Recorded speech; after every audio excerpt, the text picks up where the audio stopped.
not lose an inch of my masjid. Forget about a masjid. I will not lose an inch of my dargah. पूरे देश में गुमराह कर रहे हैं और जो बिल आया है तो ओवैसी साहब संसद में इस तरह से दहाड़े हैं कि पूरी संसद को एकदम से हिला करके रख दिया है।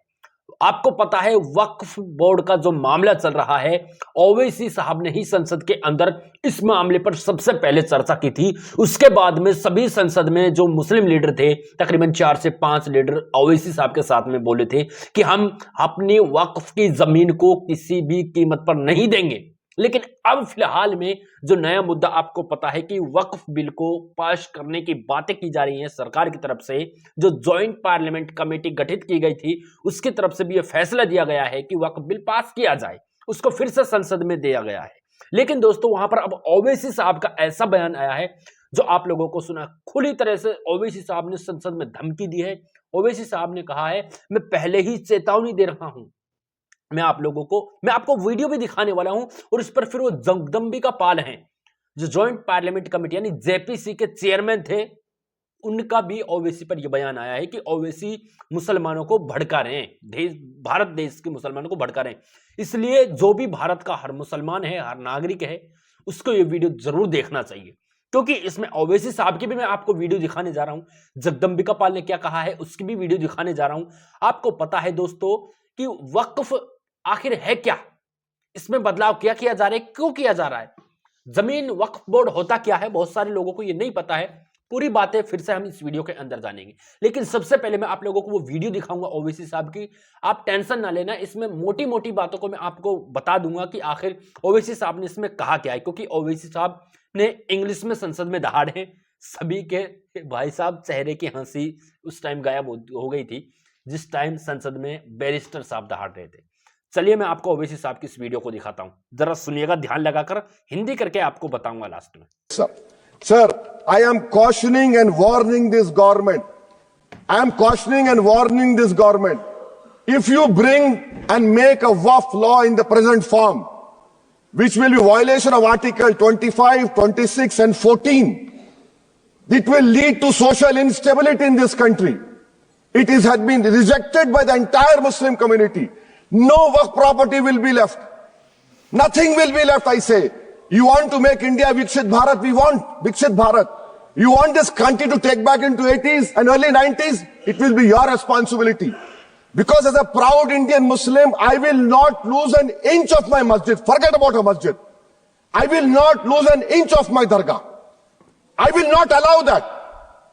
We will no more say and come and give a diplomatic talk over here. This is the house which I have to stand up and say honestly that my community, which you are proud Indians, it is my property, not given by anyone. You cannot snatch it away from me. Waqf is a form of a worship for me. Sir, unemployment, youth unemployment is increased to 45%. दोस्तों आप लोगों ने ओवैसी साहब के इस बयान को सुना है जो संसद में ओवैसी साहब दहाड़े हैं। अब ओवैसी साहब ने क्या कहा है सबसे पहले मैं आपको बता देता हूं। आपको पता है वक्फ का जो मामला चल रहा है, इस पर मैं जगदम्बिका पाल की भी वीडियो दिखाऊंगा जो ओवैसी साहब पर वो बरसे हैं कि आखिर जगदम्बिका जो पाल हैं, जेपीसी जॉइंट पार्लियामेंट कमेटी के चेयरमैन थे, उन्होंने क्या कहा है, आप लोगों को फैसला करना है। सुनिएगा, ओवैसी साहब ने कहा है कि मैं इस सरकार को पहले ही बता रहा हूं, इसका जिम्मेदार हम नहीं होंगे, फिर तुम खुद होगे। मैं आपको पहले ही इस बात की चेतावनी दे रहा हूं कि मैं 1 इंच भी जमीन, 1 इंच तक जमीन मस्जिद, दरगाह, खानकाहों की तरफ में से उनके नहीं दूंगा।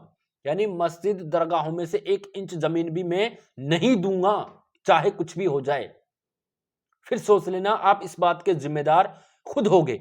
और जिस तरह से इस वक्फ बोर्ड को यानी वक्फ बिल को लागू किया जा रहा है, इसमें 25, 26 और 14 संविधान के अनुच्छेद का पूरी तरह से उल्लंघन किया जा रहा है। इस वक्फ बिल को ला करके आप उसको 25 को, 26 को और 14 अनुच्छेद को, संविधान के जो अनुच्छेद हैं उनको अच्छे से पढ़ लीजिए।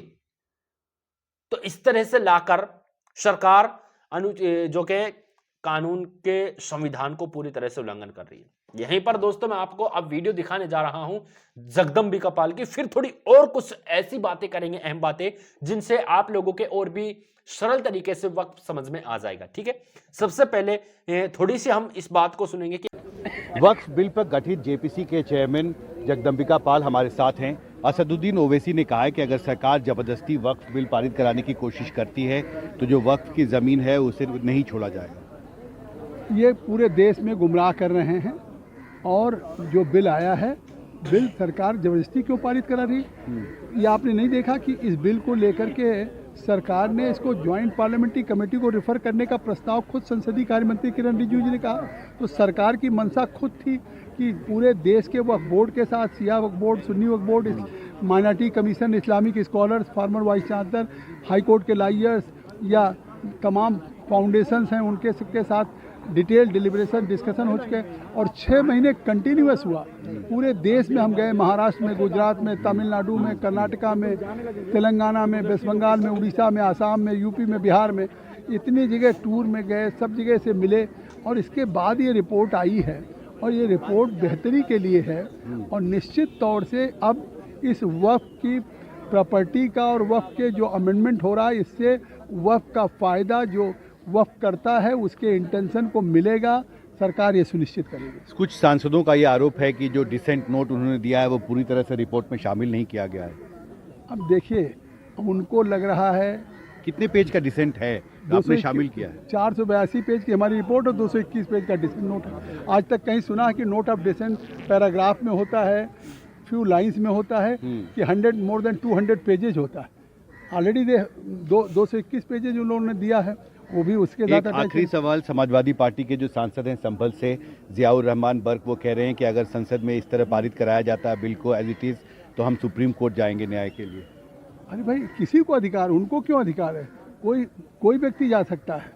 और मुझे लगता है कि जो हमने रिपोर्ट दिया और जो कानून बनेगा उसको सुप्रीम कोर्ट भी इंडोर्स करेगी उस पर, इसलिए कि वो देश के आम जो वक्फ का मतलब पर्पज था, पॉयस, रिलीजियस और चैरिटेबल, उसको पूरा करेगी। दोस्तों, आप लोगों ने जगदम्बिका पाल के इस वीडियो को सुना है जिसमें जगदम्बिका पाल जी कह रहे हैं कि ओवैसी साहब लोगों को भड़काने का काम कर रहे हैं, देश के अंदर मुसलमानों को गुमराह करने का काम कर रहे हैं, इस बात को लेकर वक्फ बिल के मुद्दे को उठाकर। दोस्तों, अब आप इस बात को ध्यान से समझिएगा, इसमें सरकार क्या करने जा रही है मैंने आपको पहले भी बता दिया है, आप पहले इस बात को सुन भी चुके हैं, शायद आप लोग जानते भी होंगे। सरकार क्या काम कर रही है, इसमें नॉन मुस्लिमों को 2 कैंडिडेट नॉन मुस्लिम इसमें वक्फ बोर्ड में शामिल करने जा रही है। इसका पावर जिला कलेक्टर को देने जा रही है, जिसमें जिला कलेक्टर के अंडर में होते हुए सारा काम होगा और उसमें 2 नॉन मुस्लिम यानी मुस्लिम न होकर 2 हिंदू सदस्य भी उस वक्फ बोर्ड के अंदर शामिल होंगे, जिनकी राय भी उसमें जानी जाएगी। जिला कलेक्टर के बगैर कुछ भी नहीं किया जाएगा। अच्छा, आप सोचिए, यहीं पर फिर ओवैसी साहब क्या बोल रहे हैं कि देखिए, जो हिंदुओं की समितियां होती हैं, इसी तरह से जो हिंदू मंडल बोर्ड होते हैं, उन पर हिंदुओं के अलावा कोई और का अधिकार ही नहीं है। क्या उस पर मुसलमान हैं? उस पर भी आप मुसलमानों के 2 सदस्य या कुछ भी जिस तरह से वक्फ बोर्ड में कर रहे हो, इसी तरह से मुस्लिमों को भी वहां पर बना दीजिए। लेकिन हम नहीं कहते कि हमको वहां पर बनाओ, लेकिन जब हम नहीं कहते तो तुम्हारा क्या अधिकार है इस पर वक्फ बोर्ड पर नॉन मुस्लिमों को ऐड करने का? और यहीं पर गुरुद्वारे पर चले जाइए, सिखों के अलावा अगर कोई और वहां पर पता है तो बताइए। ऐसे ही हर मजहब के अलग अलग बोर्ड हैं, उन पर आप चले जाएं। अगर किसी उस मजहब के अलावा कोई और कैंडिडेट इस देश के अंदर हो तो बता दीजिए। इसी बात को लेकर ओवैसी साहब वक्फ बोर्ड के मुद्दे को उठा रहे हैं, लेकिन वहीं पर कुछ लोग ऐसे हैं, कुछ मुसलमान भी ऐसे हैं कि जहां पर ओवैसी साहब का सपोर्ट नहीं करते। दोस्तों, इस पर अब आप लोगों की क्या राय है कमेंट सेक्शन में जरूर बताएं कि आप लोगों की तरफ से वक्फ बोर्ड है जो पारित होना चाहिए, वक्फ बिल है जो, या नहीं होना चाहिए। आप कमेंट सेक्शन में बताएं। इस वीडियो को दबा के शेयर करें ताकि और भी लोगों की राय इसमें आ सके। कमेंट सेक्शन आपके पढ़े जाएंगे, जो भी आप कमेंट करोगे कमेंट्स को पूरी तरह से पढ़ा जाएगा, रीड किया जाएगा। तो आप कमेंट सेक्शन में अपनी राय बताएं। अगर आप YouTube चैनल पर पहली बार आए हैं तो चैनल को सब्सक्राइब करके बेल आइकन को प्रेस कर सकते हैं।